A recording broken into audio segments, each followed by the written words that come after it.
Story 8. Doggy DNA.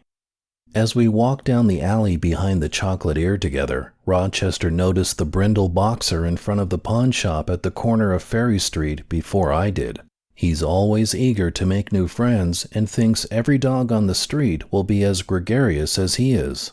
Sadly, that's not always the case. It was a gorgeous spring day, a cloudless blue sky above and the scent of lilac blossoms in the air, and I'd planned to turn down the alley onto Ferry Street and take Rochester to the canal towpath for a long walk. But when I saw that the boxer was alone, without a leash, I tugged on Rochester's leash to turn around.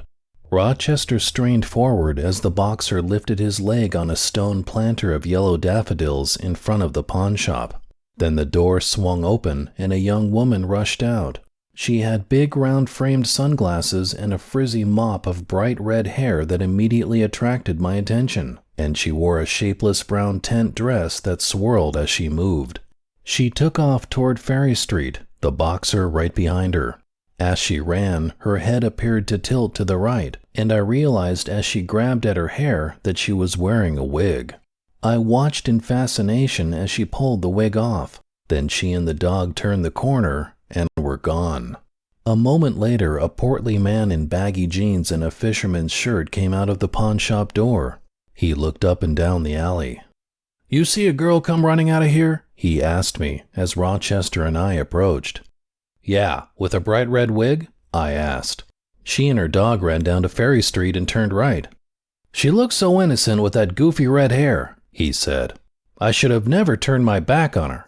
"She stole something?" "A diamond ring, worth about $5,000. He shook his head. "I'll have to call the cops and then the insurance company." He went back inside grumbling. Rochester and I continued down the alley to Ferry Street. I tried to turn him toward the canal, but instead he pulled as if he wanted to cross the street. "What is it, boy?" I looked across the street in the direction he wanted to go. A young woman of about the same shape and size of the pawn shop thief was hurrying down the block, accompanied by a brindle boxer. The same woman? This one had mousy brown hair cut short and wore a bright yellow blouse and dark green shorts. She looked like a walking daffodil. At first I thought it had to be a different woman and a different dog, but Rochester thought otherwise. The lack of a leash was the kicker for me. We stayed on our side of the street and followed her up to Main Street. The boxer waited obediently by her side until the light changed. While we waited ourselves, I pulled out my cell phone and called Rick. I told him about the girl and the dog, and he said, "I'm almost at the pawn shop. Keep an eye on her." Rochester and I kept our distance as we followed the girl across Main Street and up a block where she turned left. She climbed the porch of an old Victorian with fading paint on the green and white gingerbread. She and the dog went inside, and Rochester and I waited in the shade of a big maple just coming into leaf until Rick arrived a few minutes later, parking his unmarked car on the side street. "You sure it's the same girl?" he asked as he reached down to chuck Rochester under his chin. "Can't say. Same body type, and it's definitely the same dog. Rochester recognized him." "Huh.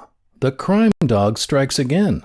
Despite his skepticism, I knew that Rochester and I had converted Rick into a believer in my dog's detective abilities. "All the pawn shop guy remembers is the bright red hair," he said.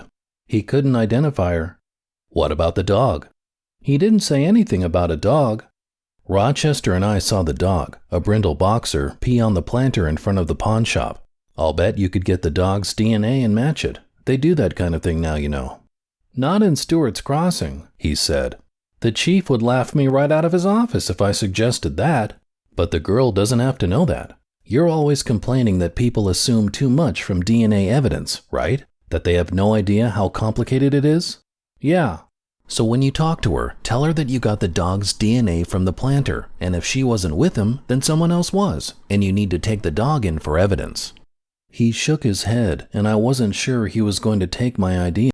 He was the cop, after all. My dog and I were just amateurs. Rochester and I went for a long walk along the canal towpath, enjoying the spring weather, and it wasn't until dinner time when Rick called.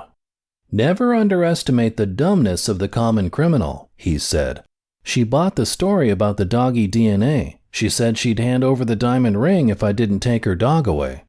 Lesson learned. Next time you're going to commit a crime, leave the dog at home. Rochester woofed in agreement.